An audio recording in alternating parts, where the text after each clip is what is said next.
Salam, hər vaxtınız xeyir olsun. Mən Baxış müəllim. Bu günləri Avropanın iqlimi haqqında izahat verməyə çalışacağam. Ümumiyyətlə, Avropada iqlimin formalaşmasına təsir göstərən amillər hansılardır? Birincisi, coğrafi mövqedir. Avropa qitəsinin coğrafi mövqeyidir. Hava kütlələridir, okean cəryanlarıdır və ən əsası da Avropanın relyefidir. Deməli, Avropada iqlimin formalaşmasına təsir göstərən amillər hansılar oldu? Relyef, okean cəryanları, hava kütlələri və qitənin coğrafi mövqeyi. İqlimin formalaşmasına təsir göstərən amillərdən biri qitənin, yəni Avropa qitəsinin şimaldan cənuba və qərbdən şərqə böyük məsafədə uzanmasıdır.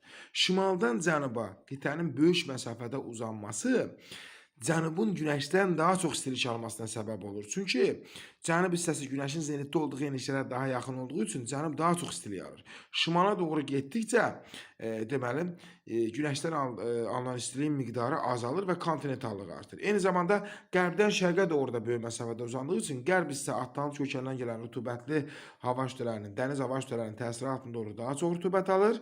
Şərq hissə isə, yəni qərbdən şərqə doğru getdikcə isə qitənin daha doğrusu içərilərinə doğru getdikcə kontinentallıq artır, rütubət azalır.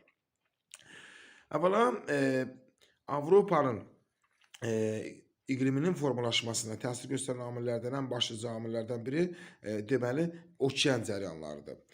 Avropa Atlantik okean sahilində deməli böyük ərazi tutur və Atlantik okean sahilində Şimali Atlantika, Norveç cəryanları kimi isti cəryanların təsiri altında olur. Ona görə də baxmayaraq ki, Arktik subarktik iqlim qurşağında yerləşir, İslandiyadır, Skandinaviya yarımadasıdır, Kola yarımadasıdır. Burada iqlim belə deyək də, həmin o isti cəryanlar bu ərazilərin iqliminə yumşaldıcı təsir göstərir. Sonra Avropanın iqliminə təsir göstərən amillərdən biri də daimi küləklərdir. Biz bilirik ki, qərb küləkləri tropikin yüksək təzyiqindən mülayim enişlərin alçaq təzyiqinə doğru əsir və buna görə də Avropa qərb küləklərinin təsiri altında olur. Deməli, və qərb küləkləri belə deyək də, qitəyə daha çox rütubət gətirir, rütubətli hava kütləsi gətirir və yenə də qitənin içərilərinə doğru getdikcə rütubətin miqdarı azalır və kontinentallıq artır. Avropanın iqliminin formalaşmasına təsir göstərən amillərdən biri də belə deyək də, qərbdən gələn, Atlantik okeanından gələn hava kütlələrinin qarşısını kəsəcək hər hansı bir maneə yoxdur. Dağ sistemi yoxdur. Ona görə də Atlantik okean sahilləri Avropanın daha çox girintili çıxıntılı olduğu üçün belə deyək də, girintili çıxıntılıdır, dəniz və körfəzlər qitənin içərilərinə doğru daxil olur. Bunlar eyni zamanda qitədə yağıntıların miqdarının artmasına, qışın daha mülayim keçməsinə səbəb olur. Avropa qitəsində 4 iqlim qurşağı yerləşir. Daha doğrusu Avropa 4 iqlim qurşağında yerləşir. Şimalda deməli Arktik iqlim qurşağı, ondan cənubda subarktik iqlim qurşağı, Avropanın böyük bir hissəsini əhatə edən mülayim iqlim qurşağı və ən nəhayət Avropanın cənubunda subtropik iqlim qurşağı yerləşir. Əvvəla başlayırıq Arktik iqlim qurşağından. Avropanın Arktik iqlim qurşağında adaları yerləşir. Yəni adaları Arktik iqlim qurşağında yerləşir. Hansı adalardır?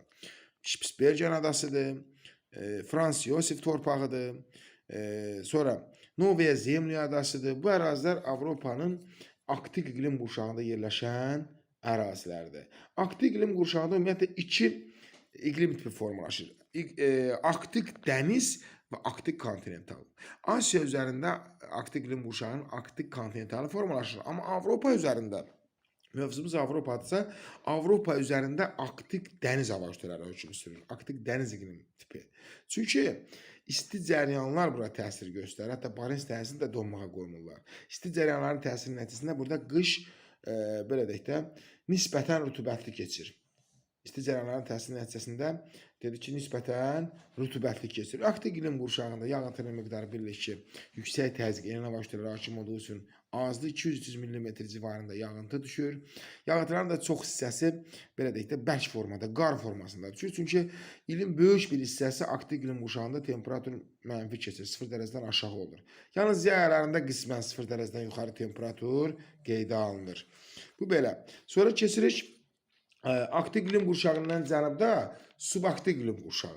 Subarktik iqlim qurşağında yerləşir İslandiya adasıdır, Skandinaviya yarımadasının şimalıdır, Kola yarımadasının demək olar ki, böyük bir hissəsi, Şərqi Avropa düzənliyinin şimalı, bunlar yerləşir subaktı iqlim qurşağında. Subaktı iqlim qurşağı keçid iqlim qurşağıdır və özünün iqlim tipi yoxdur.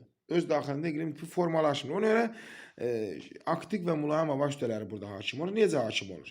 Yayda günəş belə ki, şimala doğru zenitə gəldiyi üçün hər bir əsas iqlim qurşağının hava kütləsi özündən şimaldakı keçid iqlim qurşağı üzərində hakim olur. Qışda isə tam tərsinə, özündən cənubdakı keçid üzərində hakim olur. Ona görə subaktı iqlim qurşağı üzərində yayda mülayim iqlim qurşağının hava kütlələri daxil olur, hakim olur daha doğrusu və iqlim mülayim və rütubətli keçir. Yəni alçaq təzyiq sahəsi formalaşır. Qışda isə aktiv iqlim qurşağının hava kütlələri daxil olur subaktıq üzərinə və iqlim soyuq və quraq keçir. Qışda daha çox şaxtalı hava belə deyək də müşahidə olunur. Və plus belə deyək də yağıntılar da subaktıq iqlim qurşağında qeyri-bərabər paylanır. Çünki biz dedik ki, qışda aktiv gəlir, soyuq və quru olur, yayda mülayim qalxır, deməli mülayim və rütubətli olur. Ona görə yağıntılar da qeyri-bərabər paylanır bir üzrə. Yağıntıların da miqdarı il ərzində 200-400 mm arasında dəyişir. Və subaktı iqlim qurşağı təsərrüfat üçün demək olar ki, əlverişsiz ərazilərdir. 8-10%-ə qədər təsərrüfat üçün əlverişlidir. Qalan hissələri deməli əsasən maraçılıq üçün daha çox əlverişlidir də. Çünki belə deyək, həm daimi donuşluq zonasında yerləşir, qışda daha çox soyuq və quru hava kütləsi hakim olur və s. Keçdik mülayim iqlim qurşağına. Mülayim iqlim qurşağı Avropanın böyük bir hissəsini tutur. Ümumiyyətlə, mülayim iqlim qurşağının 4 iqlim tipi var axı. Mülayim dəniz, mülayim kontinental, kəskin kontinental, musson. Burada kəskin kontinentalla mülayim kontinental arasında Ural dağları sərhəd rolunu oynayır. Necə ki, Avropa özü də elə Ural dağlarına qədər davam edir də. Deməli, bu 4 iqlim tipindən Avropada cəmi ikisi yerləşir. Qərbi Avropa mülayim dəniz hava kütlələrinin təsiri altındadır. Mərkəzi və Şərqi Avropa isə mülayim kontinental hava kütlələrinin təsiri altındadır. Hansı ərazilər mülayim dənizədir? Skandinaviya yarımadasının cənubu, Jutlandiya yarımadası. Burada ölkə kimi götürsək, deməli, Almaniyanın şimal-qərbidir, Belçika ərazisidir, Hollandiya ərazisidir, Böyük Britaniyadır, İrlandiyadır və Fransanın şimal və qərb hissələri mülayim dəniz hava kütlələrinin təsiri altındadır. Fransa Avropada yeganə ölkədir ki, 3 iqlim tipində yerləşir. Həm mülayim iqlim qurşağının, mülayim dəniz və mülayim kontinental hava kütlələrinin təsiri altındadır, həm də subtropik aralıq dəniz iqlim tipi hakimdir burada. Bu belə. Mülayim iqlim qurşağı dedik ki, mülayim dənizdə yerləşdi İrlandiya, Böyük Britaniya, Skandinaviyanın böyük bir hissəsi, Jutlandiya yarımadası, Belçika, Hollandiya, Almaniyanın şimal-qərbi və Fransanın şimal-qərbi. Bunlar belə. Mülayim kontinental isə Alp dağlarından başlayaraq, ümumiyyətlə Alp dağlarının qərb sahilləri okean təsirinə məruz qaldığı üçün daha çox yağıntı alır. Şərq sahilləri isə kontinental olduğu üçün qərbə nisbətən daha az yağıntı alır. Yağıntı düşür orada.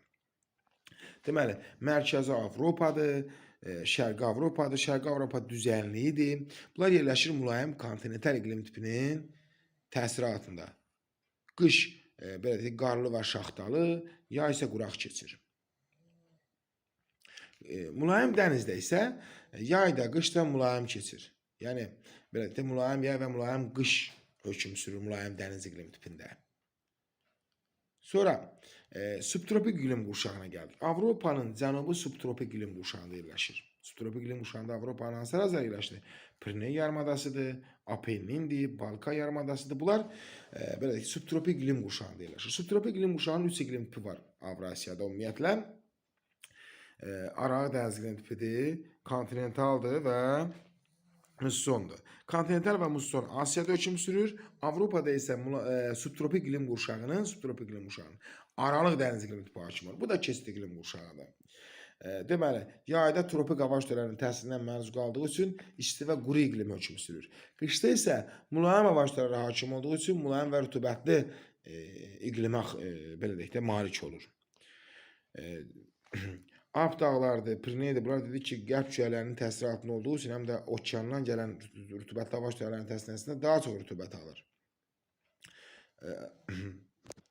Burada deməli subtropik iqlim qurşağında belə deyək də yay aylarının, yəni ilin orta temperaturu 25-28 dərəcə arasında dəyişir. Qışda isə -5, -8 dərəcə arasında dəyişir.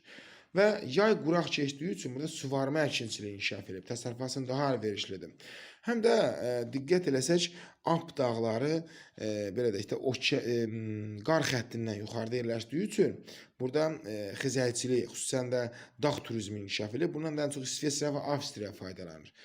Qayıtdıq subtropik iqlim qurşağının Arağı dənizi iqlim isə ən çox sitrus meyvəsilidir, şəkər çuğundurudur, zeytundur. Kənd təsərrüfatının belə deyək də inkişafı üçün bu iqlim qurşağı, subtropik iqlim qurşağının Arağı dənizi iqlim tipi daha çox faydalıdır.